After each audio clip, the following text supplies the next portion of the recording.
बहू, तुम्हारा दिमाग तो ठीक है? तुम कहना क्या चाहती हो? तुम्हारी ननद को तीज नहीं जाएगी? नहीं माँ जी, हमारा बजट नहीं बनता है। हमारे भी खर्चे हैं, घर के खर्चे हैं, बच्चों की पढ़ाई लिखाई के खर्चे हैं, ऊपर से पापा जी के दवाइयों के खर्चे अलग से। उसमें से ये तीज का श्रृंगार, ये सब कुछ नहीं हो पाएगा। और वैसे भी आपने ही तो कहा था ना कि एक समय के बाद सब कुछ बंद हो जाता है। तो अब ऐसा समझिए कि आपकी बेटियों की तीज आज से बंद हो गया है।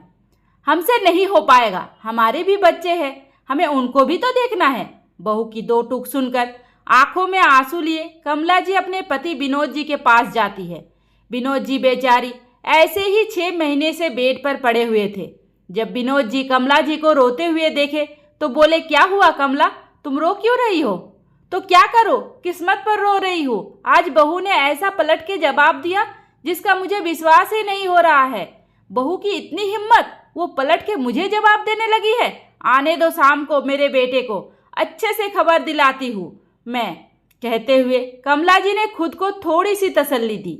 शाम को जैसे ही राघव घर आता है, राघव को देखते ही कमला जी रोना सा मुंह बनाकर कहती है, बेटा पता है तुम्हें आज अंजलि ने क्या कहा?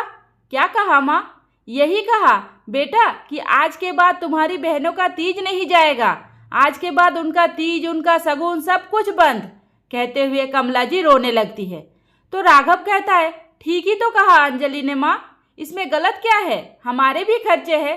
अरे बेटा कैसी बातें कर रहे हो तुम? बहन है तुम्हारी, इंतजार में होगी कि कब उसके मायके से उसका तीज आएगा, और तुम दोनों जवाब दे रहे हो। अब तक तुम्हारे पापा सही सलामत रहते तो कब का उसको तीज पहुंचा के आ चुके होते। आज जब तुम्हारे ऊपर आया तो तुम टाल रहे हो। कैसे भाई हो? अपने बहनों की थोड़ी भी फिक्र नहीं रह गई अब तुमको? माँ, अब चाहे बहन की फिक्र कर लो, चाहे परिवार की कर लो, तीज पर भी दो, राखी पर भी दो। मैं कहाँ से इतना ला पाऊंगा? अकेला कमाने वाला हूँ, कितना करूँ मैं? कहते हुए राघव चला जाता है और बहू बेटे दोनों की ही ना सुनकर कमला जी विनोद जी के पास जाकर रोते हुए कहती है, सुन लिया आपने?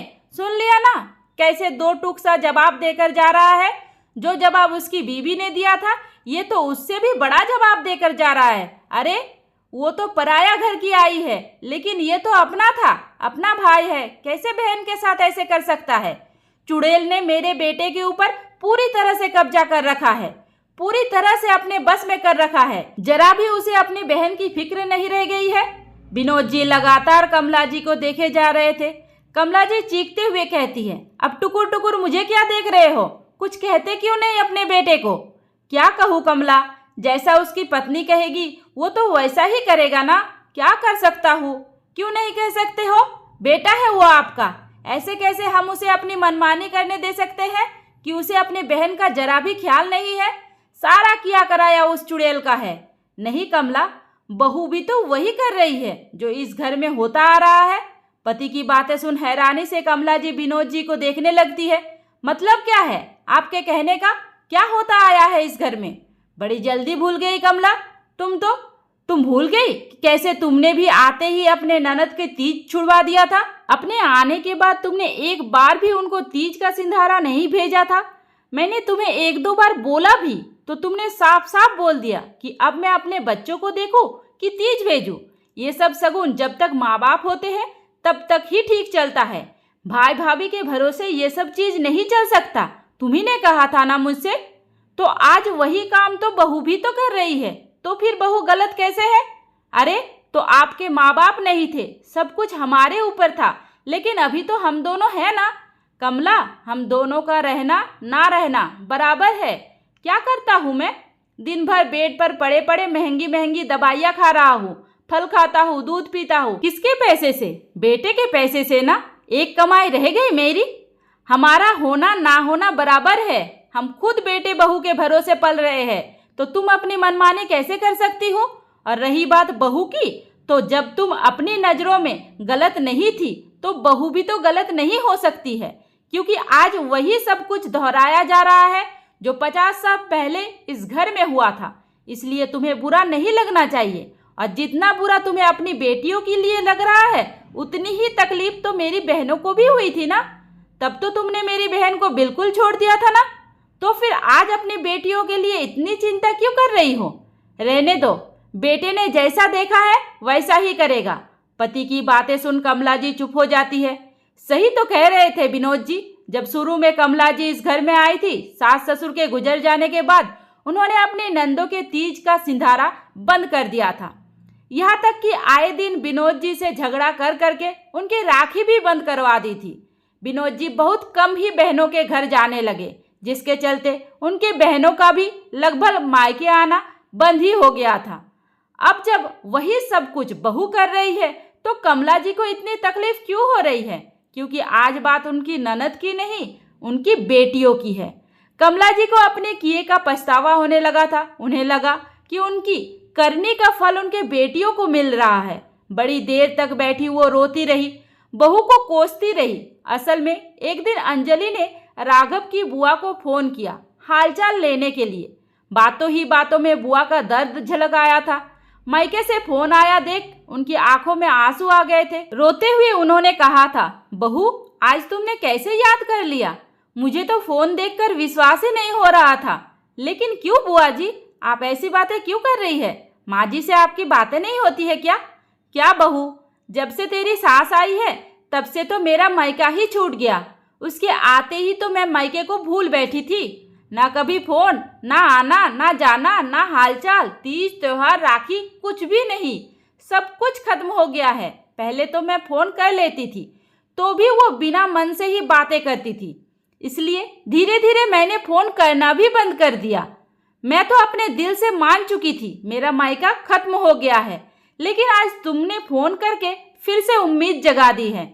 बहू, मायके का मोह तो मरते दम तक नहीं छूटता है, लेकिन अपने आप को पत्थर दिल करके मजबूरी में मुझे रहना ही था। बुआ सास की बातें सुन अंजलि को बहुत दुख हुआ था। उसे अपनी सास की हरकतों पर गुस्सा भी आ रहा था, इसलिए अंजलि ने जानबूझकर कमला जी को सबक सिखाने के लिए नंदों की तीज का सिंधारा नहीं भेजा, ताकि कमला जी को बेटी के लिए तड़प महसूस हो। और वही तड़प आज कमला जी महसूस कर रही थी। बहू का 1000 गालियां दे रही थी। आज उन्हें अपनी बेटी के लिए बहुत दुख हो रहा था। वो बैठे बैठे पति के सामने आंसू बहाए जा रही थी। काफी देर तक रोने के बाद फिर कुछ सोचकर वो अपनी अलमारी खोल अपनी एक छोटी सी कान की झुमकी निकालती है और विनोद जी को दिखाते हुए कहते हैं, देखिए अगर आप कहें तो मैं इसे बेचकर अपनी बेटियों के लिए सामान और आपके बहनों के लिए भी साड़ियाँ खरीद लाती हूँ। देर सही कम से कम अब तो मुझे अपनी गलती का एहसास हो ही गया है, तो मैं इस बार बेटी के साथ साथ ननद को भी तीज भेज देती हूँ। कमला जी की बातें सुन मुस्कुराने लगे थे विनोद जी। कमला जी तुरंत ही मार्केट निकल जाती है। बेटी के साथ साथ ननद के लिए भी अच्छी साड़ियाँ लेकर आती है। साड़ियाँ देखकर बहू भी आ जाती है और कहती है, माँ जी इतनी सारी साड़ियाँ कहाँ से लेकर आई है आप? देख बहू, ना ये तुम्हारे पैसे का है ना ये तुम्हारे पति का पैसे का है, ये सब मेरे पैसों का है, इसलिए तुम्हें बोलने की जरूरत नहीं है। मैं अपनी बेटी और ननद को खुद देख सकती हूँ। तुम्हें तकलीफ उठाने की जरूरत नहीं है, तुम अपना परिवार संभालो। इतना सुनते ही विनोद जी हंसते हुए कहते हैं, राघव ले जा भाई, तेरी माँ ने सारा सामान ला दिया है, ले जा अपनी बुआ को और बहनों को पहुँचा के आ जा। जैसे ही राघव सामान उठाने लगा, कमला जी उसे मना कर देती है, नहीं बेटा रहने दे, मैं खुद व्यवस्था कर लूँगी और अपनी ननद के पास सामान तो मैं खुद ही लेकर जाऊँगी। मुझे अपने किए की माफ़ी भी तो मांगनी है, तुम रहने दो, तुम लोग अपना घर देखो। इतना सुनते ही विनोद जी, राघव और अंजलि तीनों ही हंसने लगते हैं। तो विनोद जी कहते हैं, अरे भाग्यवान, बस करो, अब रहने दो, अब आगे का सारा काम बेटा संभाल लेगा। नहीं जी, मैं खुद करूँगी। जब मैं अपने गहने बेचकर सामान ला सकती हूँ तो मैं सामान पहुँचा भी सकती हूँ। तभी अंजलि आगे बढ़ते हुए कमला जी के हाथ पर उनकी झुमकी रखते हुए कहती है, माँ जी ये रही आपकी अमानत, और ये सब नाटक बस आपको सही रास्ते पर लाने के लिए हो रहा था, क्योंकि आज आपको दीदी की तकलीफ समझ में आ रही है। वैसे ही तकलीफ बुआ जी को भी तो हो रही थी जब आपने उन्हें छोड़ दिया था। कुछ दिन पहले ही मैंने जब बुआ जी को फ़ोन किया, वो बहुत रो रही थी। माँ जी, मायका ऐसी चीज़ होती है कि मरते दम तक उसका मोह खत्म नहीं होता। आपके एक फ़ोन पर बुआ जी अपने सारे गिले शिकवे भूल जाएगी। आपके एक बुलावे पर खुद दौड़ी आएगी। बस थोड़ा सा प्यार और इज्जत उन्हें चाहिए। हाँ बहू, तुमने ठीक कहा, मैं जा रही हूँ।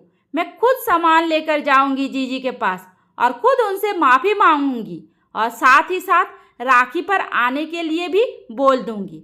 कमला जी की बातें सबके चेहरे पर एक सुकून वाली मुस्कान दे गई। दोस्तों, कहते हैं ना कि देर आए दुरुस्त आए।